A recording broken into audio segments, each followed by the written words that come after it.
পছন্দের ব্র্যান্ড ছিল শ্যানেল আর ডিওর, হাতে থাকতো কোটি টাকার হীরার গহনা।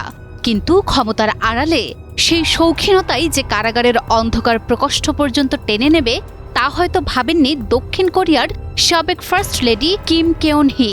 ঘুষ হিসেবে নামী ব্র্যান্ডের পণ্য ও অলংকার নেয়ার অপরাধ প্রমাণিত হওয়ায় তাকে ২০ মাসের কারাদণ্ড দিয়েছেন সিওলের একটি আদালত।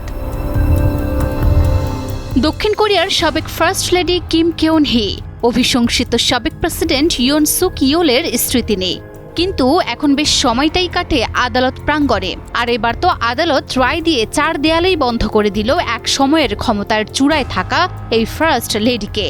বিলাসবহুল ব্যাগ আর হীরার গহনাতেই কপাল পুড়ল কিম কেওন হির। বিতর্কিত এক ধর্মীয় সংগঠনের কাছ থেকে মূল্যবান উপঢৌকন নিয়ে অবশেষে ২০ মাসের জেল খাটতে হচ্ছে তাকে। বিশেষ প্রসিকিউটরদের তদন্তে বেরিয়ে এসেছে ২০২২ সালের এপ্রিল থেকে জুলাইয়ের মধ্যে ইউনিফিকেশন চার্চের কাছ থেকে প্রায় ৮০ মিলিয়ন ওন বা $৫৬,০০০ মূল্যের বিলাসদ্রব্য উপহার নিয়েছিলেন কিম কেওন হি। এই উপহারের তালিকায় ছিল বিশ্বখ্যাত গ্রাফ ব্র্যান্ডের হীরার নেকলেস এবং একাধিক শ্যানেল ব্যাগ। ব্যবসায়িক ও রাজনৈতিক বিশেষ সুবিধা দেওয়ার প্রতিশ্রুতিতেই এই লেনদেন হয়েছিল বলে নিশ্চিত করেছে তদন্তকারী দল। তারপরে ১৫ বছরের জেলের দাবি করা হয় কিম কেওন হির। তবে বিচারকের কিছুটা সহানুভূতি পেয়ে যান কিম, যার কারণে ২০ মাসের কারাদণ্ড দেয়া হয় তাকে। তবে রেহাই মেলেনি জরিমানা আর সম্পদ বাজেয়াপ্ত হওয়া থেকে।